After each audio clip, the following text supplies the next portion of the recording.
Hello, আসসালামু আলাইকুম। সবাইকে শুভেচ্ছা। শুরু করছি আজকের আড্ডা। আজকে আমাদের সাথে বন্ধু হিসেবে আছে আম, ফাইজ নিজামী। অ্যাজ ইউজুয়াল আমি শুধুমাত্র নাম দিয়ে পরিচয় করিয়ে দিচ্ছি। বাকি পরিচয় ফায়েজ নিজের পরিচয় নিজেই দিয়ে দিবে। ফায়েজ, চলে যাচ্ছি তোমার কাছে। Thank you Hasib. Hi everyone, আমি ফায়েজ নিজামী। আসলে আমার ফুল নেমটা আরেকটু বড়, কিন্তু আসলে ফায়েজ নিজাম হিসেবেই চলি, আর সবাই আমাকে ফায়েজ ডাকে। একটা ডাকনামও আছে, ওইটা অনেকে ডাকে অনেকে ডাকে না, বাট সবাই আমাকে ফয়েজ নামে বলতে পারেন। ফয়েজ হচ্ছে ফয়েজ। তুই তোর বাকি পরিচয়গুলো school, college, family related oriented কোনো পরিচয় দিতে চাইলে সেটাও হ্যাঁ, দিয়ে ফেলতে পারিস। অবশ্যই। আমি এগেন, সব প্রবাবলি সবাই অলরেডি জানেন, আমি গভর্নমেন্ট ল্যাবরেটরি স্কুল থেকে ম্যাট্রিক, নটরডেম থেকে ইন্টার, তারপরে আমি বুয়েটে ঢুকেছি সিভিল ইঞ্জিনিয়ারিং। আফটার দ্যাট আমি আইবিএ থেকে এমবিএ করে বাংলাদেশে অলমোস্ট 5 থেকে 6টা কোম্পানিতে চাকরি করার পরে আমরা কানাডায় মাইগ্রেট হয়ে চলে আসি। এবং তারপর থেকে কানাডাতে আমি গত 7 বছর টিডিতে আছি। আমি কারেন্টলি টিডিতে প্রোগ্রাম ডিরেক্টর হিসেবে কাজ করছি। অ্যাজ মাই পার্সোনাল, আমি আমার এখানে আমার সাথে আমার ওয়াইফ, যার সাথে আমার 22 বছরের পরিচয়, সালমিন মোর্শেদ, এবং আমার দুটো ছেলেও আছে। আমি এবং আমার ওয়াইফ দুজনেই job holder. Along with that, আমার ওয়াইফের একটা ছোটখাটো ব্যবসাও রিসেন্টলি আছে, ওখানেও সে ইনভলভড। আমার দুই ছেলে, একজনের বয়স 12 বছর বয়স, আরেকজন 5, দুজনেই ছেলে। ওদেরকে নিয়ে আলহামদুলিল্লাহ ভালোই দিনগুলো কেটে যাচ্ছে। আম, ঢাকায় খুব ভেরি রিসেন্টলি আমি আমার বাবা মাকে হারিয়েছি গত 5 বছরের মধ্যে। বিফোর দ্যাট আমার হিসাবে, আর মা সারা জীবন আমাদের দেখভাল এবং সংসারের দেখাশোনা করতেই পার করে দিয়েছেন। আমরা 3 ভাই। আমার আরেক ভাইও কানাডাতেই থাকেন। আম, উনি নোভা স্কটিয়ায় থাকেন, আর আরেক ভাই বাংলাদেশে তার ওয়াইফ এবং মেয়েদেরকে নিয়ে ওখানে থাকেন। So that's in short about my family. Okay Faiz, আমরা শুনলাম ফাইজের ব্যক্তিগত পরিচয়, ওর স্কুল, কলেজ এবং প্রফেশন। সো এখন আমরা চলে যাব আমাদের যে কারণে এখানে বসা, অ্যাকচুয়াল আড্ডা। ফায়েজ, সো ফায়েজ অলরেডি আমাদেরকে জানিয়েছে যে ওর স্কুল ছিল গভর্নমেন্ট ল্যাবরেটরি স্কুল। আবার জানিয়ে দিই, আমিও গভর্নমেন্ট ল্যাবরেটরি, সো সেই হিসাবে ফায়েজের সাথে অনেক দিনের পরিচয়। পার্থক্য শুধু একটাই, গভর্নমেন্ট ল্যাবরেটরি স্কুলে ডে শিফট এবং মর্নিং শিফট ছিল। মর্নিং শিফট অনেক পরে ইন্ট্রোডিউস হয়েছে। সো ফায়েজ ছিল ডে শিফট, মর্নিং শিফটে, আমি ছিলাম ডে শিফটে। সেই কারণে স্কুলে অতটা পরিচয় ছিল না ফায়েজের সাথে, বাট পরে বুয়েটে যখন আমরা একসাথে আহ, ভর্তি হই, ফায়ার সিভিল ইঞ্জিনিয়ারিং ডিপার্টমেন্টে, আমি আর্কিটেকচারে, সেইখান থেকে পরিচয়। এরপরে আরো ঘনিষ্ঠতা হয় কানাডা আসার পরে। এনিওয়ে ফাইজ, আমরা আমাদের মূল আড্ডা এখন চলে যাব। সবাইকে যেভাবে প্রথম কোয়েশ্চেন করে থাকি যে আম, মানে স্কুল থেকেই শুরু হয়, কেন গভর্নমেন্ট ল্যাব? আসলে গভর্নমেন্ট ল্যাব স্কুল ঢাকা শহরে অনেক স্কুল আছে, গভর্নমেন্ট ল্যাবে ভর্তি হওয়ার পিছনে কোনো কোনো কারণ, মানে স্পেসিফিক কোনো রিজন ছিল কিনা? নিজের পারিবারিক অনেক কিছু হইতে পারে। So Faiz. It's a nice question. আসলে আমরা যখন সবাই স্কুলে ঢুকি, অ্যাকর্ডিং টু ইউ, তোমরা তো আসলে আরো আগে ক্লাস 1 থেকে ছিলে, আমরা ক্লাস 4 থেকে আমরা গভর্নমেন্ট লেভে ছিলাম মর্নিং শিফটে। তখন আমরা যে বয়স, আসলে আমাদের কোন ইচ্ছা, আই ডোন্ট থিঙ্ক যে 6-7 বছরের বাচ্চাদের নিজেদের কোন ইচ্ছা থাকে। হ্যাঁ, যদি জিজ্ঞেস করো যে ইচ্ছা বা মোটিভেশন কি, বাবার বেতের বাড়ির ভয় আর মার ধাতানি, দ্যাটস ইট। যে এটা তোকে এটা গভর্নমেন্ট এটা লেভে খুবই পড়তেই হবে। স্বাভাবিক। হ্যাঁ, রাইট। সো না, যেমন অনেকের থাকে না, যেমন আমার আমার ক্ষেত্রে যেটা হয়েছিল, আমার আব্বাও গভর্নমেন্ট ল্যাব থেকে পড়াশোনা করছে 10 বছর গভর্নমেন্ট ল্যাব থেকে, এবং মানে গভর্নমেন্ট ল্যাবের শুরুর আমল স্টুডেন্ট সে। সো এরকম ছিল যে আচ্ছা, ছেলে হিসেবে একই, মানে বাবা ছেলে একই স্কুলে পড়তে পারলে ভালো হতো। বাই দ্য ওয়ে, একটা জিনিস আমি জিজ্ঞেস করতে ভুলে গিয়েছি, সেটা হচ্ছে যে তুই যেটা বলছিস যে 4 থেকে গভর্নমেন্ট ল্যাবে, ক্লাস 4 পর্যন্ত কোথায় ছিলি? আচ্ছা, হ্যাঁ, ইটস আ গুড কোয়েশ্চেন। আমি নার্সারি থেকে গ্রেড 3 পর্যন্ত ছিলাম BCSIR science laboratory, government laboratory একটু আগে এলিফ্যান্টের ওখানে। ওই ক্যাম্পাসে আমার স্কুলের হাতেখড়ি হয়। ওকে, ওখানে তার মানে যখন তার মানে ছিলাম। বেসিক্যালি গত সপ্তাহে যে আমরা আড্ডা দিলাম মোয়াজ্জেম হোসেন রাসেল, রাসেলের সাথে এনিহাও কি পরিচয় পরিচয় ছিল? কারণ রাসেল ছিল বিসিএস এর কলেজের, স্কুলে, সরি। বিসিএসআর আসলে অনেক স্টুডেন্ট অ্যাড হয়েছে আমি যাওয়ার পরে। আমি বিসিএসআর এ যাদের সাথে পরিচয় ছিল তখন, অনেক আগের কথা, মানে বহুত আগের কথা, অলমোস্ট 40 ইয়ার্স আগের কথা।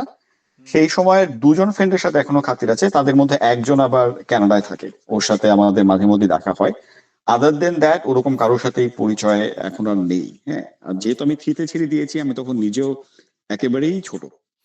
হ্যাঁ, ট্রু। তো সেই সময় আসলে ওরকম ভাবে ঘনিষ্ঠতা হওয়ার সুযোগ হয়নি। হ্যাঁ, আর তুমি তুমি যেটা বললে যে গভর্নমেন্ট ল্যাব কেন, তখন থেকেই বাবা মা একটা মাথায় ঢুকিয়ে দিয়েছে যে গভর্নমেন্ট ল্যাবে ঢুকতে হবে। হ্যাঁ, এটা one of the best school, এখানে ঢুকতে হবে। এখানে যেভাবেই হোক তোমাকে ঢুকতে হবে। হ্যাঁ, তো আমার মনে আছে আমি দুইবার এক্সাম দিয়েছিলাম গভর্নমেন্ট ল্যাবে, প্রথমবার হয়নি। রুমিজউদ্দিন মোল্লা স্যার ছিলেন, ওনার ওখানে কোচিং করতাম আমরা। আচ্ছা, আচ্ছা। হ্যাঁ, তো প্রথমবার হয়নি। পরের বার তখন ওই ওই যে বললাম যে বাবার বেতের ভয় আর মার প্রেশার, ওইটার ম্যাগনিটিউড আর একটু বেড়ে যায়, তো তখন মনে হচ্ছে না, পরের বার আমাকে পারতেই হবে। আচ্ছা, আচ্ছা। তো তারপরে গভর্নমেন্ট ল্যাবে ঢুকে যাওয়া আর কি। আচ্ছা। আম স্কুলে তো পড়াশোনা হবেই। পড়াশোনার পাশাপাশি আরো অনেক কিছু হয়। আম মানে I mean to say co-curriculum activities এরকম কোনো কিছুর সাথে কি কখনো ইনভলভ ছিলি কিনা? আম, না, আসলে ওরকম কো কারিকুলার অ্যাক্টিভিটির সাথে ইনভলভ হওয়ার সুযোগ হয়নি। হ্যাঁ, টুকটাক কিছু সায়েন্স ফেয়ার টাইমস ফেয়ারে ওগুলোতে যেতাম, বুক ফেয়ারে ওগুলোতে অ্যাটেন্ড করা হতো। আমার এখন একটা আফসোস হয় যে আমি ডিবেটিং ক্লাবে কেন জয়েন করিনি।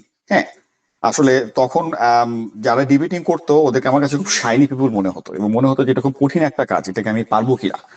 তো ওই একটা জিনিস আমার মনে হয় যে অ্যাটলিস্ট সুযোগ নেওয়া দরকার ছিল, নেইনি কেন সেটা নিয়ে মাঝে মধ্যে আফসোস হয়। হ্যাঁ, হ্যাঁ। এটা একটা ভালো কথা বলছিস যে আমাদের মধ্যে যারা ডিবেট করত মোটামুটি এর মধ্যে আমি যতদূর জানি আম জোয়ারদার ও এখনো মানে বেশ ভালো ইয়েতে পজিশনে ও আছে। ঢাকা হেলথ হেলথ ডিপার্টমেন্টে আছে ও।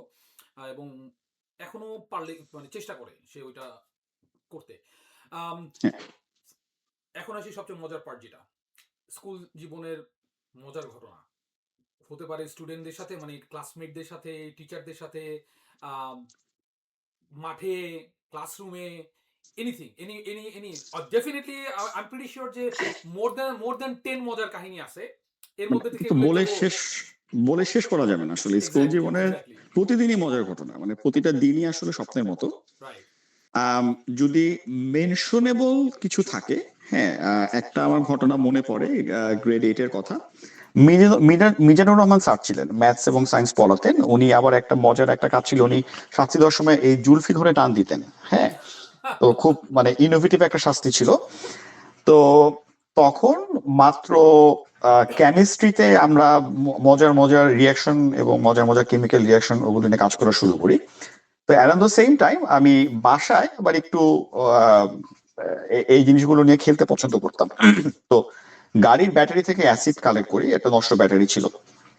কি পারপাসে একদিন মনে হয় আমি কি করতে গিয়ে কাপড় ধোয়া নীলের মধ্যে একটু অ্যাসিড পড়ে যায়, দেখলাম যে সাথে সাথে তীব্র পচা গন্ধ।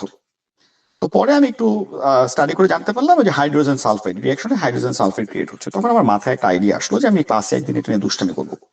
তো আমি একটা কাগজের মধ্যে এক প্যাকেট নীল এবং একটা বড় জারের মধ্যে কিছু অ্যাসিড নিয়ে গেলাম। আইডিয়াটা ছিল, মিজানুর রহমান স্যার ছিলেন ক্লাস টিচার, যে স্যার যখন ক্লাসে আসবেন আমি স্যারের চেয়ারের নিচে, আমি স্যার ঠিক ক্লাসে ঢোকার মুহূর্তে চেয়ারের নিচে আমি ওই জিনিসটা রিয়াকশনটা করে দিব, সো দ্যাট স্যার যখন বসবেন মনে হবে যে স্যারের ওখান থেকে স্মেল আসছে আর কি। হ্যাঁ, মানে স্যারকে একটু এম্বারেস করার জন্য।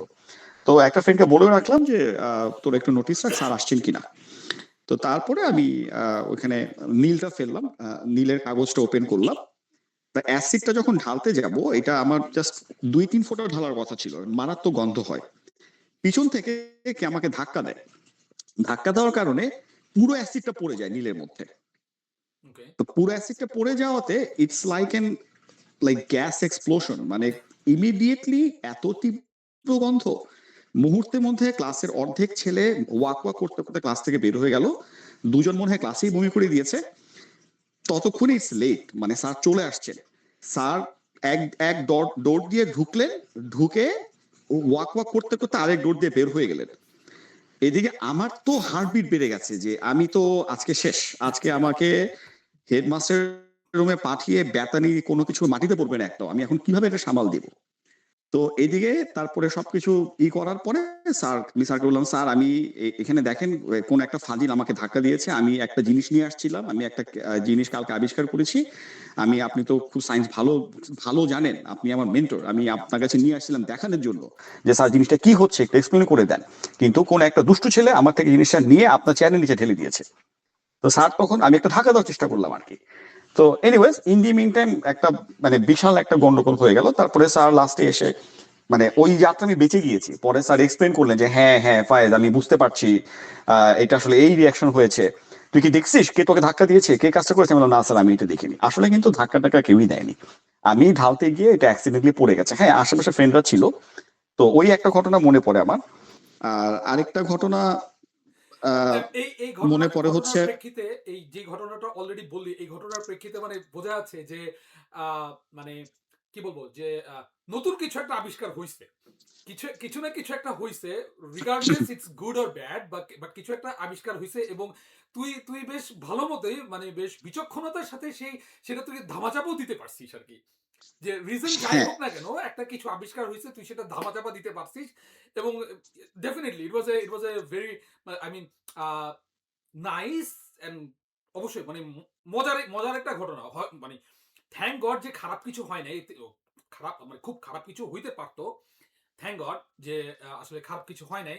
রিয়া ইটস মানে এই যে এই মজার এই ঘটনাগুলোই তো আসলে লাইফ, এই যে গল্পগুলো করতেছি এক্স্যাক্টলি, হ্যাঁ এটা হ্যাঁ। এগুলো এই স্মৃতিগুলোই তো এক সময় কোনো না কোনো এক সময় মনে হবে যে হ্যাঁ, হয়তো আমাদের অনেক সময় ইয়ে হয় যে না আসলে কাজটা করা ঠিক হয় নাই, আবার মনে হয় হ্যাঁ মানে এই কাজটা না করলে মেমোরিটা তো গ্রো করতো না, তাই না? আমার কিন্তু কোনো রিগ্রেট নেই, মানে I don't regret at all. আমি যেটা করেছি যে আমাকে যদি সুযোগ দেওয়া হয় I would do the same thing again. হ্যাঁ, I do the same thing again, এবং আরো বেশি আরো করব, বিকজ ওই যে বললা যে ধামাচাপা ধামাচাপা দিতে পেরেছিলাম, আমার পিঠের উপর দিয়ে কিছু যায়নি, সো আই ডোন্ট রিগ্রেট। সেটাই। যাক, আহ, তবে পিঠের উপর দিয়ে যাওয়ার কথা যখন আসলো, আরেকটা ঘটনা মনে পড়ে। আমরা ক্লাসে কিন্তু মাঝে মধ্যে স্যার আসতো না, দেরি করতো আসতে, তাই না? right, আমরা ক্লাসের মধ্যে কিন্তু একটা ট্রেন্ড ছিল, তোদের নিশ্চয়ই ছিল, চেয়ারের ভাঙা পায়া দিয়ে আমরা ক্লাসে ক্রিকেট খেলতাম। হ্যাঁ, চেয়ারের বা টেবিলের ভাঙা পায়ে তো একদিন এরকম ক্রিকেট খেলছি ক্লাসের মধ্যেই। হ্যাঁ, চেয়ারের ভাঙা পায়ে আমি ব্যাটিং এ, বিশেষ করে বোলিং এ। তো দরজাটা কিন্তু আমাদের পিছে, স্যার পিছন দিয়ে ঢুকলে দেখার উপায় নেই। তো আমি হুম, বোলিং করতে করতে হঠাৎ করে দেখি যে পোলাপান বোলিং করা বন্ধ করে দিয়ে বসে পড়লো। আমি তো ব্যাট হাতে নিয়ে দাঁড়ায় আছি, কি ব্যাপার, তোরা বল কর। পিছে তাকায় দেখি পিছে স্যার, সালাম স্যার। এরপরে কি হলো সেটা ও আর নাই গুডনেস, বলি হ্যাঁ, আমরা। সালাম নাম যখন উচ্চারণ করেই ফেলছিস, স্যারের নাম যেহেতু বলে ফেলছিস, I can imagine the rest of the thing, যে সালাম স্যার ক্লাসে ঢুকছে, ওই রকম অবস্থায় তোকে পাইছে, I can imagine what happen to you. যাই হোক, বলেই ফেল কি হলো, কি হয়েছে, বলেই ফেল। না, তারপরে জাস্ট এতটুকুই বলতে পারি যে বাসায় যাওয়ার পরে আমি জামাটা খুলে দেখানো হয়নি মাকে, আমাকে জামা পরে থাকতে হয়েছে আর কি। আই হোপ যে সালাম স্যারের ছেলে সজল, ও কোনো একদিন এই ভিডিওটা দেখবে। সজল এখন ইউএসএ তে থাকে, এবং সালাম স্যার তো বেসিক্যালি আসলে আমাদের ডে শিফটের টিচার ছিলেন। মাঝে মাঝে হয়তো ওই ইয়ে হিসেবে অল্টারনেট কেউ মিসিং হলে স্যার মর্নিং শিফটে ক্লাস নিত, কারণ স্যারের বাসা কাছেই ছিল। বাট সালাম স্যার ছিল আসলে, ডেফিনেটলি আমার সাথে তুই এগ্রি করবি যে সালাম স্যার এমন একজন টিচার ছিল যাকে আমরা যেরকম বাঘের মতো যেরকম ভয় পাইতাম, শ্রদ্ধাও করতাম সেরকমই, এবং সে খুব ফ্রেন্ডলিও ছিল। আমার মনে আছে সালাম স্যারের সাথে স্কুল মাঠে ভলিবলও খেলছি এক সময়। আমি, সালাম স্যার, আদার এক টিমে, আরেক টিমে ছিল ইনসান আলী স্যার এবং ফিউ আদার্স। এবং দ্যাট টাইম ওই মানে খেলাধুলার সময় sir, he doesn't act like a খুবই টিচার, ফ্রেন্ডলি, হি হ্যাঁ অ্যাক্ট লাইক এক্স্যাক্টলি, হ্যাঁ। As a co player, as a friend. যাক, স্কুলের পরে আসি। আচ্ছা, আরেকটা জিনিস, স্কুলের অনেকের স্কুলের রেজাল্ট নিয়ে বা রেজাল্টের পরে অনেকের অনেকের মজার মজার ঘটনা টটনা থাকে। প্লাস স্কুলে আমাদের টেস্টের পরে যে পিকনিক ছিল, পিকনিকে অনেকের অনেক মজার ঘটনা হয়, এরকম কোনো কিছু শেয়ার করতে চাস কিনা? রেজাল্ট নিয়ে আসলে আম, হ্যাঁ, বাবা মার একটা প্রেশার তো থাকেই, কিন্তু ওরকম আমি আসলে ম্যাট্রিকের রেজাল্ট বলবো না, আমি একটু আর্লি চলে যাই। আমাদের প্রথম যখন অ্যালজেব্রা ছিল গ্রেড 7, ক্লাস 7-এ। রাইট, ক্লাস হ্যাঁ ক্লাস 7 এ যখন আমাদের অ্যালজেব্রা শুরু হলো, হ্যাঁ। হ্যাঁ, তোর মনে আছে কিনা জানি না, ক্লাস 7-এর প্রথম এক্সাম যেটা ছিল হাফ ইয়ারলি এক্সাম, যেহেতু প্রথমবার অ্যালজেব্রা, সবাই আমরা ব্যাপক ব্যাম্বো খাই। হুম, হুম, একটা বিগ গ্রুপ। হ্যাঁ, তো সেই দিন আমার খেয়াল আছে, ওই দিন আমি স্কুলে যাওয়া হয়নি। রেজাল্ট দিবে জানতাম না ম্যাথসে। তো আমার জ্বর ছিল, খুব জ্বর ছিল। সকালবেলা মা আমাকে শোয়ায় মাথায় পানি দিয়ে দিচ্ছে। তখন তো একটা কালচার ছিল যে বেডে শোয়ায় বালতি দিয়ে মাথায় পানি দেয়, মগ দিয়ে। তো তার মধ্যে আহ, আমার তো গমের লেভেল সব ফ্রেন্ডই দুষ্টু, ঠিক আছে। তো আমার আরেকটা ফ্রেন্ড ফোন করলো, ফোন করে তো মা ধরলো যে আন্টি, ফয়েজ তো আজকে স্কুলে যায়নি, ফয়েজকে বললেন ম্যাথসের রেজাল্ট দিছে, ও এত পাইছে। মানে আউট অফ, মানে রেজাল্টটা অ্যাবসলিউটলি সরাসরি নো কার রিজন। দিকে? হ্যাঁ, তো জাস্ট 2 সেকেন্ড আগেও মা মাথায় হাত বুলাই দিচ্ছেন, ফোনটা রেখে মা এসে এটা হয়ে গেল এরকম। আমার হাত বুলানোটা হয়ে গেল ঝাঁকানি, চুল ধরে। আমি বললাম যে, কি ব্যাপার মা, কি তুই এরকম পাইছিস কেন ম্যাথসে? তো আমি তো কিছু বুঝতেছি না কি কি ঘটনা। তো যাই হোক, এরপর দিন যখন স্কুলে গেলাম, জানলাম যে সবাই এরকম রেজাল্ট। হ্যাঁ, হাইয়েস্ট মার্কই মনে হয়েছিল 72 বা সামথিং। তারপরে আমি বাসায় এসে বললাম যে মা, তুমি যে সবসময় আমাকে কম্পেয়ার করো ওর সাথে এর সাথে, এরা তো সবাই আমার থেকে কম পাইছে, আমি তো অনেক বেশি পাইছি। হ্যাঁ, ওকে। তো রেজাল্টের মধ্যে ওই একটা ঘটনাই আমার কাছে মনে হয় মেনশনেবল। বাকি রেজাল্ট নিয়ে কখনোই অত প্রেশার প্রেশার ফিল করতে হয়নি আমাকে। হ্যাঁ, আমি সবসময় মানে আহামরি স্টুডেন্টও ছিলাম না, মোটামুটি স্টুডেন্ট ছিলাম। ওটাতেই আমার এক্সপেকটেশন, ওটাতেই আমার বাবা মার সন্তুষ্টি ছিল। যাক, যাক, আলহামদুলিল্লাহ। স্কুলের পরে চলে আসি কলেজে। যদিও সবসময় আমি বলি যে কলেজ লাইফটা আসলে একেবারেই কম সময়। শর্ট। যদিও বলা হয় যে ২ বছর, আসলে ২ বছরও হয় না। ক্লাস শুরু, এরপরে কলেজের পড়াশোনার ঝামেলা, এরপরে এক্সাম, দেখা যায় যে আসলে খুব খুব বেশি হলে ১.৫ বছরের টাইম। তো এই এই ১.৫ বছরে অনেকের, মানে এই ১.৫ বছর নিয়ে কোনো কিছু বলতে চাস কিনা? তুই নরডেমে ছিলি। আমি জানি নরডেমের ভেরি ব্রাদারদের নিয়ে অনেক মজার গল্প আছে। তোর যদি কিছু থেকে থাকে শেয়ার করতে পারিস। Very interesting point. নটরডেমের এখানে দুটো কথা বলবো। খুবই শর্ট টাইম আসলে। হ্যাঁ, রাইট। মেন্টাল অ্যাটাচমেন্ট, আমি জানি অনেকেরই কলেজ নিয়ে খুব মেন্টাল অ্যাটাচমেন্ট থাকে। মেন্টাল অ্যাটাচমেন্ট আমার অতটা না থাকলেও নটরডেমে অনেক মজার ঘটনা ছিল। হ্যাঁ, একটা ইন্টারেস্টিং যে নটরডেমে কিন্তু সবাই বলে যে গভর্নমেন্ট লেভেল ছেলেরা কম যায়, সেন্ট জোসেফ রেসিডেন্সিয়ালের স্টুডেন্টরা বেশি যায়। কিন্তু ওই বছর আম, আমাদের গভর্নমেন্ট ল্যাব থেকেই প্রায় 20 না 25 জন আমরা আমাদের একটা সেকশনে ছিলাম। এবং নটরডেমে কিন্তু সব রো রো ছিল এবং সিটগুলো ছিল fixed. Very interestingly most of the government level ছেলেরা আমরা সবাই মোস্ট রাইট সাইডে একটা সিঙ্গেল লেনে ছিলাম। ওকে। ইমাজিন সবগুলি গভর্নমেন্ট যদি একটা সিঙ্গেল লেনে থাকে কি হতে পারে। তো ওই অবস্থায় ছিল, ওই আমাদের সবার মাঝখানে একটা নন গভর্নমেন্ট লেভেল ছেলে, ছেলেটা ভদ্র রেসিডেন্সিয়ালের ছেলে, ও এখানে পড়ে গিয়েছিল। জাস্ট আমি ফাস্ট ফরওয়ার্ড 1.5 ইয়ার, না, গ্রাজুয়েশনের দিন একটা জিনিস ছেলেটা। একটু জানতে চাই। তুই যেটা বললি যে ছিল, এটা কি মানে ওইটা কি রোল ওয়াইজ অর জাস্ট, মানে তোদের ইচ্ছা র্যান্ডম, মতো তোরা সবাই একসাথে বসতি? It's random. এটা আচ্ছা, আমরা চুজ করতে পারতাম না, র্যান্ডম। এবং ইটস ভেরি লাকিলি র্যান্ডমলি সব গভর্নমেন্ট লেভেল ছেলেকে আমরা একসাথে চলে আসছিলাম ও মোস্টলি। আচ্ছা, আচ্ছা। তো হ্যাঁ, দুই মাঝখানে একটা একজন, গোবেচারা এসে পড়ছে। হ্যাঁ দুই একজন আলাদা ছিল, যেমন ফয়সাল মাহমুদ, আমাদের বন্ধু অনেক, ও ছিল আমাদের সেম সেকশনে, কিন্তু ও ছিল একটু অন্য সাইডে। বাট মেজরিটি অফ আস আমরা একটা জায়গায় ছিলাম আর কি। হ্যাঁ, আচ্ছা, ওকে। তো মানে you can not fast choose your forward, own shares, I you can can not not choose choose. My own. আচ্ছা, ওকে। ইয়া, 1.5 বছর পরে গ্রাজুয়েশনের সময় ওই ছেলেটা একটা কথাই বলছে যে ফায়েজ, তুমি এবং তোমার ফ্রেন্ডরা 1.5 বছর আমাকে এত জ্বালাইছো এবং তোমার জন্য আমি তোমাদের জন্য এত মায়ের খাইছি। হ্যাঁ, এটা আমি তোমাদেরকে জীবনে ভুলবো না। মানে যেটা হতো যে আমরা যাই করতাম, আমরা কখনো ধরা খেতাম না, এই বেচারা ধরা খাইতো এবং মার খেত। একবার এরকম হয়েছিল, ফাদার পিসো ফিজিক্স ক্লাস নিচ্ছেন, আমরা সবাই অনেক জোরে জোরে কথা বলতেছি। ফাদার যখনই তাকান দেখেন যে সবাই সাইলেন্ট। তো আমরা যখন কথা বলতেছি তখন হঠাৎ করে আমাদের দিকে তাকায়, কোনো একটা সামথিং ওয়াজ ভেরি অ্যামিউজিং, ওই ছেলেটাও হাসতেছিল। ঠিক অ্যাট দ্যাট মোমেন্ট ফাদার পিসা তো লুকড, আমরা তো সবাই সাইলেন্ট, স্যারের দিকে তাকানো, স্যার তাকায় দেখছে যে ওই ছেলে মুখ ঘুরে আমাদের দিকে হাসতেছে। ওকে। তো ইমিডিয়েটলি স্যার ওকে দাঁড় করে থাপ্পড় মেরে পাঠিয়ে দিলেন টেরেন্স পিনোর গাইডেন্সের কাছে। তারপরে দেখি ছেলে আর আসে না। কোথায় গেল? লাঞ্চ পিরিয়ডের পরে হি কেম ব্যাক। কি কাহিনী, সেই ফার্স্ট পিরিয়ড থেকে লাঞ্চ পিরিয়ড পর্যন্ত ওকে কান ধরা বাইরে দাঁড় করে রাখছে। হ্যাঁ, ও বললো বেচারা যে মানে আমি কিচ্ছু করি নাই, তোমরা ফাইজলামি করছো, তোমাদের জন্য আমি এরকম পানিশড হইলাম। তো that's what he had to endure for 1.5 year with us. এখন ওই ওই ওই ওই থেকে যদি তুই ওর কাছে অনুশোচনা করতে পারিস, it's a very good platform to do that. ওর নাম নাম বলে তুই অনুশোচনাটা করে ফেলতে চাইলে করে ফেলতে পারিস। যদি ভবিষ্যতে কখনো এই ভিডিওটা দেখে, আমাদের আড্ডাটা দেখে, নিশ্চয়ই ডেফিনেটলি একটু গালি হয়তো দিবে, বাট ওরও একটা মেমোরি সে রিকল করবে যে ওকে ঠিক আছে, একটা খারাপ হোক ভালো হোক কিছু একটা সময় পাস মানে আমরা একসাথে কাটাইছি। বন্ধু জুনায়েদ, যা হয়েছে তার জন্য I don't have any regret at all. I would do it all over again. Yes, I wish তুমি ধরা না খেয়ে তুমি আমাদের সাথে এনজয় করতে পারতা, but I wouldn't change a single thing. যাক, বন্ধু জুনায়েদ, ফায়েজ যা বলার বলে ফেলছে, ক্ষমা করে দিস, অথবা একটু হেসে নিস, অথবা ফায়েজকে কখনো কখনো কাছে পেলে বকাঝকা করে দিস, যাই হোক। আর স্কুলের পরে কলেজ, যেটাকে আমি বেসিক্যালি বলি যে একটা ব্রেক টাইম আসলে, মানে 1.5 বছর ফিল্ম লেগে ব্রেককে বাদ টাইপ একটা ব্যাপার, যে একটা একটা কমার্শিয়াল ব্রেক কলেজটা অল্প সময়, এরপরে আবার একটা লং জার্নি ইউনিভার্সিটি লাইফ। আমি জানি যে তুই বুয়েটে সিভিল ছিলি। আহ, এইটার পিছনে কোনো কোনো মানে ফ্যাক্টর বা কোনো রিজন কাজ করছে কিনা, যে হ্যাঁ সবারই আসলে মানে সবারই প্রথম মানে ইউনিভার্সিটি বলতে বেসিক্যালি যারা আমরা স্কুল কলেজে সায়েন্স ডিপার্টমেন্ট থেকে পাশ করছি সবারই আসলে প্রথম টার্গেট থাকে ইঞ্জিনিয়ারিং, যাদের ইঞ্জিনিয়ারিং টার্গেট থাকে প্রথম টার্গেট থাকে হচ্ছে বুয়েট। সো এরকম কোনো কিছু ছিল কিনা, যে বুয়েটেই টার্গেট ছিল কিনা অর এনিথিং এলস, মানে আই মিন টু বুয়েট সে যে অবশ্যই আমার বুয়েটে টার্গেট ভর্তির ছিল। পিছনের পিছনের গল্প আর কি।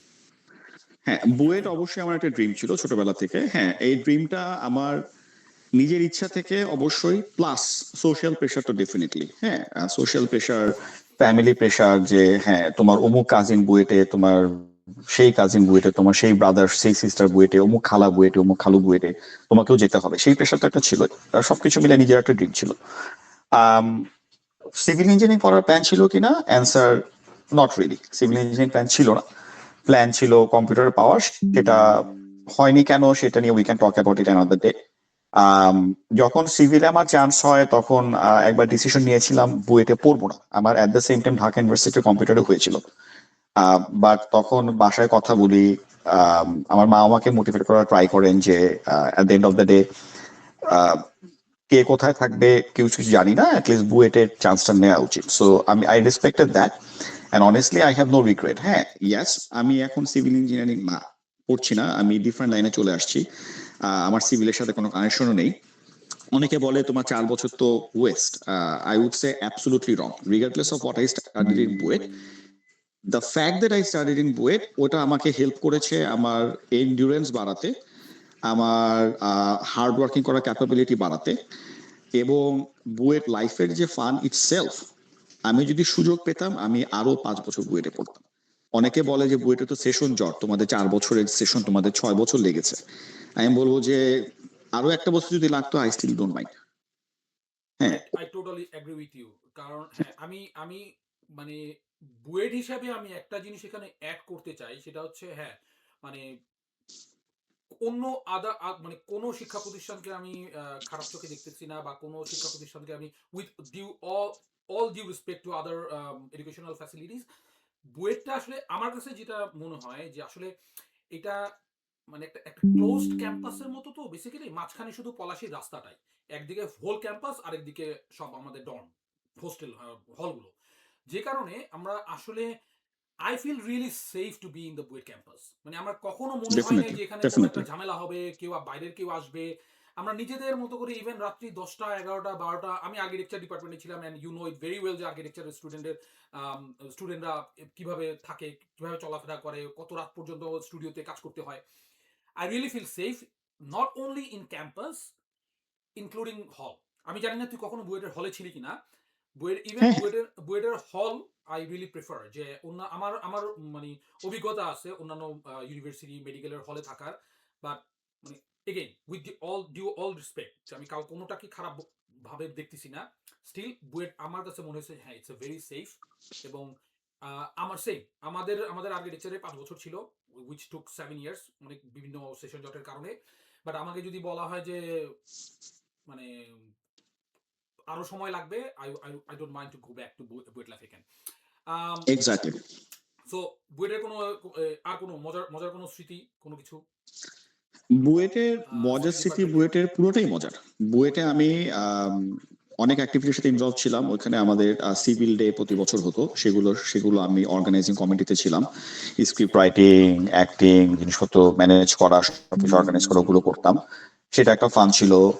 পড়াশোনা তো ছিলই, পড়াশোনা প্রেশার ছিল। তারপরে খুব মজার একটা জিনিস ছিল, এটা আই থিঙ্ক তোদেরও ছিল, সেটা হচ্ছে যে আমরা ক্লাস বাঙ্ক দিতাম প্রচুর। হ্যাঁ, ক্লাস বাঙ্ক দিতাম, দেখা যেত যে ক্লাসে আমরা 50 জনের জায়গায় আছি হয়তো বা 20 জন, কিন্তু অ্যাটেন্ডেন্স পড়ছে 50 জনেরই। ও, এটা হ্যাঁ, এটা মাঝে তো মধ্যে প্রচুর টিচার, অটো অটো নেয়া। অটো, হ্যাঁ, হ্যাঁ, হ্যাঁ। মাঝে মধ্যে টিচাররা জিজ্ঞেস করতো যে সবাই তো দেখি প্রেজেন্ট, কিন্তু মাথায় তো কম মনে হচ্ছে কেন? তো এটা খুব মজার একটা ব্যাপার ছিল। আর যেটা আমি বললাম আমি যে আমি এখানে একটা জিনিস পড়াশোনা একটু তো, এড করতে চাই। সেটা হচ্ছে আমি জানি না তোদের সিভিল তোদের ক্লাসেও কি সেম কাজ হইতো কিনা। সেটা হচ্ছে যে আমাদের অ্যাটেন্ডেন্স এর জন্য একটা শীট দেয়া হতো। যেখানে সবাই নাম লিখতো, সাইন করতো, রাইট? হ্যাঁ, অ্যাটেন্ডেন্স শীট হ্যাঁ, একটা ছোট লম্বা লম্বা একটা কাগজের মতো দেয়া হতো আরকি। হ্যাঁ, যেখানে সিরিয়াল নাম্বার থাকতো, আমরা নাম লিখতাম, সাইন করতাম। আমাদের মানে আমাদের যখন এরকম ক্লাস হতো, অ্যাটেন্ডেন্স শিট আসতো, আমাদের কারো কাছে অ্যাটেন্ডেন্স শিট আসতো না। প্রথম যাকে দেয়া হতো সেই টিচারের কাছে রিসিভ করতো, সে ফেরত দিয়ে দিত। And I am pretty sure তোদের ক্লাসে একই কাজ হইতো। হ্যাঁ, হ্যাঁ, কিছু কিছু ক্লাস এরকমই ছিল, কিছু কিছু ক্লাস এরকমই ছিল। হ্যাঁ, যে প্রয়োজন নাই। আমি জানি কার রোল নাম্বার কত আমি জানি। কে আছে ক্লাসে আছে কি নাই, it really doesn't matter. Sign করে দিত। আমাদের আর্কিটেকচারে ৫৫ জন ছিল। দেখা গেছে ক্লাসে আছে হয়তো ২০ জন। অ্যাটেন্ডেন্স শিটে ৫৫ জন এবং সুন্দর সবার নাম উল্লেখ করা এখানে রোল নাম্বার ওয়াইজ। না, বুয়েটের আসলে যেটা বললাম যে আম, এরপরে তো আসলে আসল জীবনে ঢুকে যাওয়া, তাই না?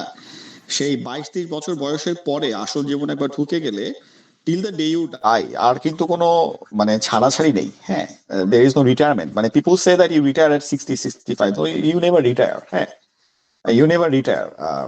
সো আমার মনে হয় যে এটা শুধু বুয়েটের জন্য না, সবার জন্যই বলছি, এই টাইমটা অবশ্যই সিরিয়াসলি নিতে হবে, because it's we are building our life at that time, কিন্তু at the same time we should take a breath and enjoy. হ্যাঁ, বিকজ একবার এই লাইফটা চলে গেলে কিন্তু আর আসবে না। এখন আমি যখন পিছিয়ে ফিরে তাকাই, আলহামদুলিল্লাহ, I have absolutely no regret. I know যে আমার ওই লাইফে যতটুকু করা দরকার ছিল, যেই জিনিসটাই যতটুকু ব্যালেন্সে করা দরকার ছিল, আই হ্যাভ ডান দিস। এবং আমাকে যদি পিছে মানে টাইম মেশিন থাকে, পিছে যাওয়ার সুযোগ হয়, আমি এই জিনিসটি অ্যাবসলুটলি এইভাবেই করবো, কিছু চেঞ্জ করবো না। তো আমি জানি অনেকের হয়তো বা এখন আফসোস হয় যে ইউনিভার্সিটি লাইফে পড়ে পড়েই কাটায় দিলাম, কোনো মতে 4 বছরে বের হয়ে চাকরি ঢুকে গেলাম, আর একটু হয়তো বড় কিছু করতে পারতাম। হুম, হুম। তো ওই আফসোসটা থাকার থেকে যারা এখন ছোট ভাই যারা আছো, হ্যাঁ, বড় হচ্ছ, আমি বলবো যে মানে লাইফ বিল্ডের সাথে সাথে টাইমটা এনজয় করো, you will never get it back. Very true. কারণ হ্যাঁ, পড়াশোনা বুয়েটে যেহেতু ঢুকছি, পাশ করে বের হইতে হইলে পড়াশোনা হ্যাঁ, করতেই হবে। পড়াশোনা there is হবেই, no other option. Exactly, There is no exactly. other option. So apart from that, হ্যাঁ, if you want to enjoy your life, definitely আমিও সেটাই বলবো। কারণ আমাদের দেশে হ্যাঁ, একটা সার্টেন টাইম পর্যন্ত আমরা বাপের ব্যাংকে চলি। খাবার মানে থাকা খাওয়া এগুলো নিয়ে কোনো আসলে টেনশন থাকে না। সো ওই ওই প্রিভিলেজটা নেওয়া উচিত। যদিও আই এম প্রিটি সিওর বুয়েটের ম্যাক্সিমাম স্টুডেন্ট থাকাকালীনও বিভিন্ন টুকটাক কাজ করে থাকে, টিউশনি করে, এই করে সেই করে। বাট স্টিল হ্যাঁ, এটা খুবই সত্য কথা বলছিস যে মানে ওই টাইমটা মানে যেটা চলে গেছে সেটা তো আর ফেরত আসবে না। সো যখন যেটা আসে সেটা এনজয় করে নেওয়াটা এনজয় করা উচিত, খুবই হ্যাঁ। খুবই বেটার অপশন। এবং এটা পড়াশোনা। একটা এক্সাম্পলও দেই আমি কেন হ্যাঁ, বুয়েটের কথাটা আমি ফোকাস করছি। আমি বুয়েট গ্রাজুয়েশনের 10 দিনের মাথায় জব পেয়ে যাই একটা। জবে ঢুকে আমার মনে হলো যে হচ্ছে না, I am still missing that life. হ্যাঁ, তো এই লাইফটা আরেকটু কিছুদিন এনজয় করা উচিত। তো কি করব, তখন আমি আইবিএতে ঢুকলাম এমবিএ করতে। হ্যাঁ, থিঙ্কিং যে আমার ওই বুয়েট লাইফের পুরা ব্যাপারটা হয়তো এক্সটেন্ড করা যাবে আরো বছর খানেক বা বছর দুয়েক। কিন্তু সত্যি কথা, ওখানে ঢুকার পরে আমি দেখলাম যে নো, আমি যেই আশায় চাকরি ছেড়ে আবার স্টাডিজে ঢুকলাম, যে বুয়েটের ফিলিংসটা পাবো, সেই ফিলিংসটা পাচ্ছি না।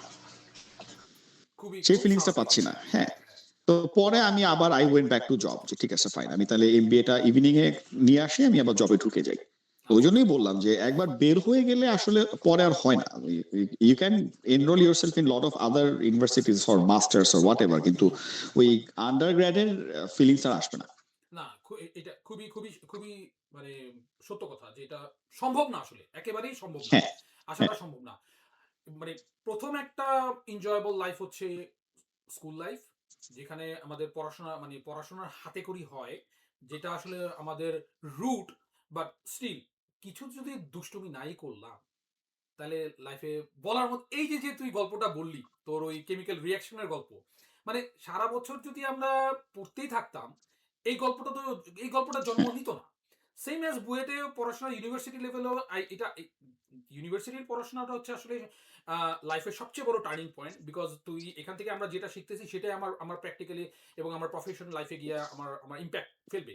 বাট স্টিল মানে এই মেমোরিগুলো তো আসলে হবে না যদি আমি এগুলো না করি। হ্যাঁ। এক্স্যাক্টলি। Anyway, মেমোরি তো পরেরটা কি? আসলে আরো অনেক মেমোরি আছে, সেগুলো তো পাবলিক প্লেসে বলা যাবে না, এটা তুইও জানি এটা আমিও জানি। এই ধরনের এইসব জিনিস গল্প মানে স্কুল কলেজেরটাকে একটু দূরে রাখি অল্প সময়। স্কুল প্রথম হ্যাঁ, সবচেয়ে বড় সময়টা হচ্ছে স্কুল 10 বছর। যদি আমরা একই স্কুলে পড়ে থাকি তাহলে 10 বছর, এরপরে গিয়ে আসে ইউনিভার্সিটি অ্যাটলিস্ট 5 বছর, 4 থেকে 5 বছর। এই দুইটার সাথে এই দুই টাইমের গল্প আসলে শুরু করলে এটা এটা এটা মানে শেষ হবে না। 3 4 5 5 দিন চলে যাবে। হ্যাঁ, তারপরেও দেখা যাবে একটা অবশ্যই, গল্পের হ্যাঁ, পিছনে আরেকটা, আরেকটা গল্পের পিছনে আরেকটা, এটা আসতেই চলে থাকবে, আসবে। চলেই আসবে। হ্যাঁ, ডেফিনিটলি আমরা এই যে আড্ডাটা যেই আমার চ্যানেলটা শুরু করছি গল্পের গ্যাঞ্জামে, এই আড্ডায় তুই হচ্ছিস 4th, আজকে মাত্র 4th এপিসোড, এবং আই এম প্রিটি সিউর তোকে আবার আবার কোনো এক সময় ডাকতে হবে। এবং এটা হয়তো টিভি সিরিজের মতো সিজন 1 2 10 20 চলে যাবে, গল্প শেষ হবে না। হ্যাঁ, ইনশাল্লাহ। গল্প শেষ হবে না। আম, এখন অলরেডি তুই তোর প্রফেশনাল লাইফের কথা কিছুটা মেনশন করছিস। ছোট করে যদি আমরা একটু তোর প্রফেশনের মজার ঘটনা বা কোনো কিছু শেয়ার করতে চাস, প্রফেশন রিলেটেড এনিথিং। প্রফেশনে বুয়েটের পরে তো বললাম যে প্রথম একটা জবে ঢুকেছিলাম, বাট ওটার সময় আমি কোথাও মেনশন করি না, মাত্র 2 মাস ছিলাম। আমার টেকনিক্যালি ফার্স্ট জব ছিল ইস্টার্ন ব্যাংকে। হ্যাঁ, তো সেখানে ঢুকার পরে দেখলাম যে আসলে কর্পোরেট ওয়ার্ল্ড আর real world is not the same. ওখানে বস লোকজন, আর সেই সময় আসলে এখন যেমন কালচার চেঞ্জ হচ্ছে কর্পোরেশন গুলো, তখনও তো ওরকম ছিল না, তখনও একটু বাংলাদেশি স্টাইল কালচারে ছিল, ঝাড়িবাজি করা, বকাবকি করা, স্ট্রিক্ট থাকা। আচ্ছা, এখানে তো এখানে আমি একটা একটা প্রশ্ন তোকে একটু করতে চাই, সেটা হচ্ছে যে সিভিল ইঞ্জিনিয়ারিং থেকে পাশ করে bank, that reminds me three idiots এর আমির খানের একটা ডায়লগ, যে কি কি যেন করছিল, ওই যে ওর গার্লফ্রেন্ডের এক্স হবু বরের একটা গল্প ছিল, যে পাশ করছে ইঞ্জিনিয়ারিং থেকে, এরপরে এমবিএ করে ব্যাংকে কাজ করতেছে। তোর বেলাও কি কাহিনীটা কি কাইন্ড অফ সিমিলার নাকি? আমার অনেকটা ওরকমই। আমি একটা লং টার্ম পর্যন্ত আমি ডিসাইড করতে পারছিলাম না কোন ক্যারিয়ারে যাব। আচ্ছা। কারণ ওই যে বললাম যে আমি I use to be computer guy, কিন্তু ওখান থেকে একটু দূরে সরে আসছি। আবার সিভিলেও আমি যদিও স্টাডি করেছি বুয়েট থেকে, কিন্তু আমার সিভিলে ওরকম মন টানছিল না যে আমি একটা সিভিল ইঞ্জিনিয়ারিং লাইনে যাব। হ্যাঁ, তো I was kind of torn, তো ভাবলাম যে পরে বিজনেস করে ওই লাইনে চলে যাই। ইভিএল এ ঢুকতে পারাটাও ভেরি ইন্টারেস্টিং ছিল, সেটা হয়তো আরেকদিন গল্পটা বলবো। তো ইবিএল এর আমার একটা ছিল হচ্ছে যে আমি ওই বসদের টর্চার বা বসদের ইনজাস্টিস গুলো আমি কখনো মেনে নিতাম না। তো একটা ছোট্ট ঘটনা বলি যেটা দিয়ে আমার ইবিএল এর সমাপ্তি। আমি সেখানে একটা ইম্পর্টেন্ট একটা মডেলিং করে দিয়েছি, ফাইন্যান্সিয়াল মডেল, যেটা I would say almost one of a kind in the bank, যেটার জন্য পরে আমাকে মাল্টিপল ব্যাংক অফারও দিয়েছিল। ওই মডেলটার জন্য they wanted me to get to their bank. ওই মডেলটা যখন আমি কমপ্লিট করি তখন, এবং কমপ্লিট করে যখন আমি আমাদের ভিপিটিপিদেরকে দেখাই, তখন আমার টিমের একজন সিনিয়র ওই জিনিসটার ফুল ক্রেডিট নিতে চান। Although he was absolutely not involve, he didn't even know about that. হ্যাঁ, উনি ওইটার ফুল ক্রেডিট নিতে চান, যে ওইটা উনি ডেভেলপ করেছেন এবং ওনার ইনস্ট্রাকশনে আমি ডেভেলপ করেছি, এখানে আমার কোনো ক্রেডিট ছিল না। তো তখনই আমি ডিসিশন নেই যে না, তাহলে আমি এখানে থাকতে পারবো না, আমি এখান থেকে চলে যাব। তো তখন আমি যেটা করি, যাওয়ার আগে আমি ওইখানকার 5টা তখন রানিং ডিল ছিল ব্যাংকে, ওই সমস্ত ডিল গুলো আমি আমার মডেলে কনভার্ট করে ফেলি। হ্যাঁ, যে ঠিক আছে ফাইন, যেহেতু মডেলটা এখন একসেপ্টেড হয়ে গেছে ব্যাংকে, so let's do all this in my model. এবং মডেলের মধ্যে একটা সিক্রেট পাসওয়ার্ড দেওয়া ছিল, টাইমার দিয়ে, যে একটা সার্টেন টাইমের পরে মডেলটা কাজ করবে না। ওকে। তো then I moved into something else. এবং এরপরে আমি রিজাইন দেওয়ার 7 দিন না 10 দিন পরে ওই ভাই আমাকে কল দেন, ফাইজ মডেলে তো দেখি পাসওয়ার্ড চাই, এটা এইভাবে কিভাবে কি করো? হ্যাঁ, তখন আমি মিস্টার বললাম, ভাইয়া আপনি না বলছেন যে মডেলটা আপনি বানাইছেন, আপনি করছেন, তো আপনার তো জানা উচিত কিভাবে এটা করতে হবে, আপনি আমাকে কেন জিজ্ঞেস করতেছেন ভাইয়া? Please figure it out by yourself. Okay. তো পরবর্তীতে আমি জানি যে ওই ডিলগুলো ওই মডেলার হয়নি, এবং ওই ভাইয়া পরে ভিপি থেকে ভালোই ঢ্যাতানি খেয়েছেন। হ্যাঁ, তো এইটা একটা লেসন মজার লার্ন। ঘটনা ছিল। হ্যাঁ, লেসন লার্ন ছিল। এবং আমি সবসময় এইভাবে মাথা হেল্ড হাই করে চলার চেষ্টা করেছি ব্যাংকগুলোতে, যখনই দেখেছি যে এনভায়রনমেন্ট আমার ফরে যাচ্ছে না, কোনো ঝামেলা হচ্ছে, হ্যাঁ আমি সেখানে একটা জবাব দিয়ে বের হয়ে আসার চেষ্টা করেছি। Very nice, very nice. না এটা মানে নিজের কাছে সৎ থাকা।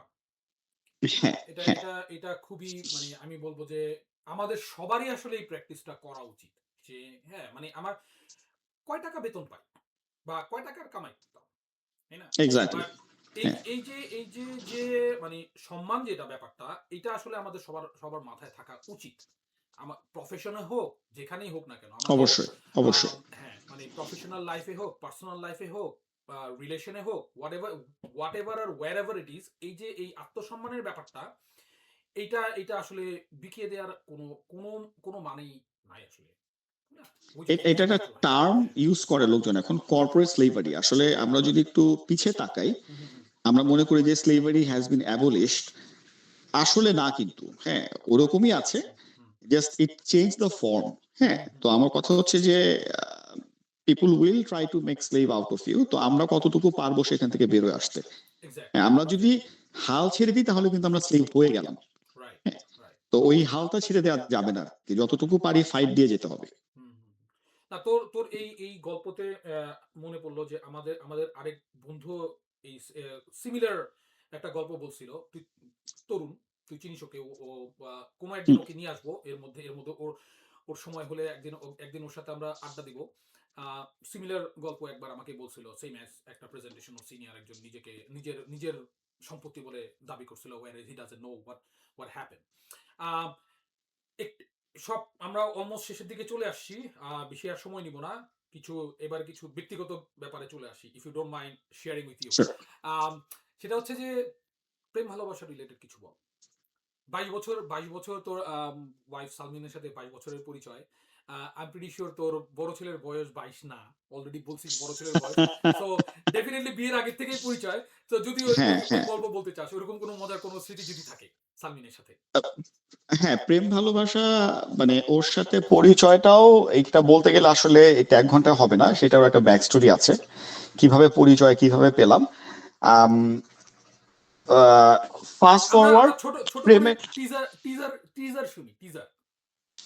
টিজার হচ্ছে যে আমি সালমিনের সাথে আমার পরিচয় আরেকটা ফ্রেন্ডের থ্রুতে, যেই ফ্রেন্ডের সাথে পরিচয় আরেকটা ফ্রেন্ডের থ্রুতে, যেই ফ্রেন্ডের সাথে পরিচয় সেন্ট মার্টিনে যাওয়ার সময় শিপের মধ্যে। অনেক অলরেডি অনেক শাখা প্রশাখা বের হয়ে গেছে। হ্যাঁ, হ্যাঁ। তো আমি একটু দুষ্টু প্রকৃতির ছেলে ছিলাম হ্যাঁ। শিপে। যেতে যেতে, যেহেতু মোটামুটি 1 ঘন্টা না 1.5 ঘন্টার একটা শিপ ড্রাইভ, কক্সবাজার থেকে সেন্ট মার্টিন, সেখানে আম, একজনের সাথে মনে হলো যে ওর সাথে কিন্তু গল্প করি। তো আমি গিয়ে একজনের সাথে খাতির করে ফেললাম।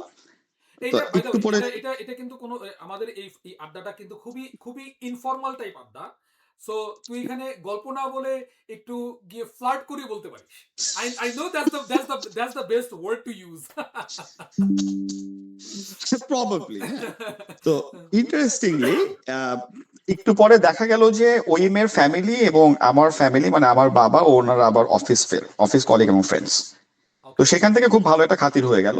এনিওয়েজ, ফ্লার্টের কথা বলছি না, she is a very good friend of mine. তো ওর থ্রুতে আরেকটা ফ্রেন্ডের সাথে পরিচয়, তার থ্রুতে সালমিনের সাথে পরিচয়। পরিচয়ের সাথে সাথেই তো আর পরিণয় হয় না, পরিচয়ের সাথে সাথে হয় তার there is a spark, slight spark. হ্যাঁ, ওর সাথে কথা বলে ভালো লাগে। তখন তারপরে যে সাথে সাথে কথা হয় তা না, এরপরে একটু একটু করে ফোনে কথা বলা শুরু করি। হ্যাঁ, তারপরে একটু একটু দেখা হয়, সেখান থেকে আস্তে আস্তে আম, একটা ভালো লাগা কাজ করে। হ্যাঁ, আমরা প্রচুর কথা বলতাম ফোনে, কথা বলতে বলতেই ভালো লাগা। তারপরে এখান থেকে অনেক কিছু, অনেক কাহিনী। এরপরে প্রেম। হ্যাঁ, ডেফিনেটলি প্রেমের পরে তো অবশ্যই কোশ্চেন আসে যে বিয়ে শাদীর কি ব্যাপার। তো আমি ওইখান থেকে দুজনেই কনফিডেন্ট ছিলাম যে না, আমি I don't mind standing in front of my in laws. Very interestingly ওর ফ্যামিলি এবং আমার ফ্যামিলির মধ্যে বেশ কিছু লিঙ্কও পাওয়া যায়। হ্যাঁ, তো ফ্যামিলিতে তো সেই সময় আসলে ব্রডার ভাবে বলাটা ডিফিকাল্ট যে প্রেম করে বিয়ে করা, তখনও এত ওপেন ছিল না বাংলাদেশের কালচার গুলো। হ্যাঁ, ইটস ইজিয়ার টু সে যে অন্য কোনো ভাবে পরিচয়। তো ফাইনালি বিয়ের সময় উই হ্যাড টু প্রেজেন্ট যে না ঠিক আছে, আমাদের ওই ফ্যামিলি কমন যে লিঙ্ক, সেই লিঙ্কের থ্রুতে আসলে প্রপোজাল গুলো আসে। ও হ্যাঁ, ওকে। আর আমি যখন আমার শ্বশুর শাশুড়ির সাথে মিট করি, অবশ্যই শ্বশুর শাশুড়ি জানতেন। আমার একটা কনফিডেন্স ছিল যে না, আমি তো ছেলে এত খারাপ না। হ্যাঁ, প্লাস বুয়েটের একটা আলাদা ব্র্যান্ড ছিল অবশ্যই। হ্যাঁ, আর আলহামদুলিল্লাহ যেহেতু আমার ফ্যামিলি, আমার ফাদারের একটা প্রতিষ্ঠান ছিল, তো ওই দিক থেকে একটা ব্যাপার পাত্র ছিল। বাজারে বুয়েটের পাত্রদের দাম একটু বেশি ছিল। হ্যাঁ, হ্যাঁ। আবার ওদিক থেকে সালমিনেরও ওরও দাম বেশি, কারণ আমার শ্বশুর is a founder director of pioneer dental college, okay. Probably তোরা চিনিস। হ্যাঁ, হি ইজ স্টিল প্র্যাকটিসিং, উনি এখনো রোগী দেখেন, কলেজে যান, কলেজে সবকিছু সামলান। তো ওই দিক থেকেও ব্যাপার ছিল যে না, ওরাও তো আসলে যথেষ্ট উপরের দিকে, সো কিভাবে এই জিনিসটা হবে, বাট আমি জানতাম যে না, অ্যাটলিস্ট আমি যদি if I can present myself properly it would be fine. তো আমার শ্বশুর শাশুড়ির সাথে যে দেখা হয়, সেই দেখাটাও আসলে ভেরি ইন্টারেস্টিং। আমার এক ইবেলের কলিগ ছিল, আমার ফ্রেন্ডের মতো। তো ওরা আবার ওদের আত্মীয়। ওকে। হ্যাঁ, তো আনফর্চুনেটলি ওই ফ্রেন্ডের বাবা মারা যান। তো বাবা যখন মারা যান, তো অবশ্যই আমরা যাব ওইখানে দেখতে, তাই না, দেখতে যাব ওইখানে, ফিনারেলে হেল্প করে। এবং আমি জানি যে অবশ্যই আমার শ্বশুরও আসবেন, যেহেতু ফ্যামিলি। তো ওইখানে আসলে ওনাদের সাথে আমার ফার্স্ট দেখা। ওকে। হ্যাঁ, মানে ওইখানেই তোর ফার্স্ট তোর দেখা। মানে মানে তোর শ্বশুর শাশুড়ির সাথে। হ্যাঁ, আচ্ছা। হ্যাঁ। হবু মানে শ্বশুর শাশুড়ি, সরি। হবু শ্বশুর হবু শাশুড়ি। শ্বশুর শাশুড়ির সাথে, হ্যাঁ। I know it's an odd place to meet your in-laws for the first time, but Allah এইভাবেই কপালে রেখেছিলেন। রাইট। তো আমার একটা ব্যাপার ছিল, আমার সব ফ্রেন্ডরা বলে যে মানে ফ্রেন্ডদের থেকে ফ্রেন্ডদের মা বাবা না আমাকে পছন্দ করেন বেশি। তো আমিও হাসতে হাসতে সামিনকে বলতাম যে আমি অত টেনশন করি না, আমার শ্বশুর শাশুড়ি আমাকে দেখলে অবশ্যই পছন্দ করবেন। তো আলহামদুলিল্লাহ, মানে আমার ওই ট্রেন্ডে আমি এগিয়ে গিয়েছিলাম, এবং আমার শ্বশুর শাশুড়িও আমাকে যথেষ্ট পছন্দ করেছেন ডে ওয়ানে। এরপরে জিনিসগুলি স্মুথ হয়েছে। আই নো অনেকের অনেক অনেক সংগ্রামের স্টোরি থাকে, ফাইট করার স্টোরি থাকে। আমাদের ওরকম ফাইট করার স্টোরি নেই, আমাদের প্রেমের মধ্যে মজার গল্প আছে, সেটা সময় সুযোগ পেলে আরেকদিন বলবো। শিওর। বাট বাকি জিনিসগুলো আল্লাহ ভেরি ইজি করে দিয়েছিলেন আর কি। যাক। ওকে, ফায়েজ, আমরা একদম শেষের দিকে। তোর জন্য তোকে জাস্ট লাস্ট যে কোশ্চেনটা করতে চাই, সেটা হচ্ছে যে আম, বন্ধু বান্ধবদের জন্য যদি কিছু বলতে চাস, so far, as a friend, as an enemy, as a professional person, শিক্ষা যে মানে রিলেশন থেকে আম, অনেক কিছু নিশ্চয়ই আমরা শিখছি, অনেক কিছু দেখে শিখছি। তো ওগুলো থেকে যদি ফ্রেন্ডের জন্য জাস্ট জাস্ট জাস্ট কি বলবো, যে কিছু বলা বন্ধু বান্ধবদের উদ্দেশ্যে। আমি আমার নিজের লাইফের লার্নিং থেকে, সেটা ওভার দ্য ইয়ার্স হোক বা লাইফে টিচিং থেকে হোক, একটা জিনিস খুব বিলিভ করি এবং যেটা আমি সবাইকে বলি এবং বলতে চাই: take it easy, take everything easy. হ্যাঁ, হ্যাঁ, মানুষের বন্ধু আসে, বন্ধু যায়, নতুন বন্ধু হয়, পুরান বন্ধু থেকে যায়, পুরান বন্ধু চলে যায়। সিম্পল ব্যাপার। লাইফের আমাদের প্রত্যেকের পাথ আলাদা। প্রত্যেকে আমরা নিজেদের পথে হাঁটছি। হাঁটতে হাঁটতে কখনো বা দুইজন তিনজনের পথ এক হবে, আবার কখনো পথগুলো আলাদা হয়ে যাবে, আবার কখনো কি হয়তো বা মিলবে। হুম, হুম। যে থাকার সে থাকবে, যে যাওয়ার যে চলে যাবে, আবার আসার আসবে। কোনো কিছু নিয়ে প্যারা নিয়ে লাভ নাই লাইফে। লাইফ ইজ ভেরি শর্ট, তাই না? আমার কথা হচ্ছে, যখন যেটা আমাদের সামনে আসবে, যখন যেটা থাকবে, যে থাকবে, যেভাবে থাকবে, বা আল্লাহ যতটুকু দিবে, সেটা এনিথিং, নেয়ামত হোক, রহমত, বন্ধু বান্ধব, কোম্পানি, আহ সুযোগ সুবিধা, যতটুকু থাকবে ততটুকুর মধ্যেই আমরা এনজয় করি। হ্যাঁ, এই ট্রু, ভেরি ট্রু। শর্ট লাইফে প্যারা নিয়ে যে কি হলো কি হলো না, এটা আসলে লস, সবার জন্যই লস। হ্যাঁ, বিন্দাস থাকি, সবাই ফ্রি থাকি। এখানে আমরা প্রত্যেকেরই নিজেদের লাইফ আছে, কেউ কারো উপরে আলহামদুলিল্লাহ ডিপেন্ডেন্ট না, আল্লাহ রহমত করুক। হ্যাঁ, এমন না যে কারোর জন্য কোনো কিছু হয়ে যাবে। সবাই আমরা এটা চিন্তা করে বিন্দাস থাকি। ভেরি হ্যাঁ, নাইস, সবার সাথে মিলেমিশে থাকি, বিন্দাস থাকি, নেগেটিভ এনার্জি থেকে দূরে থাকি। That's all that matters. That's all that matters.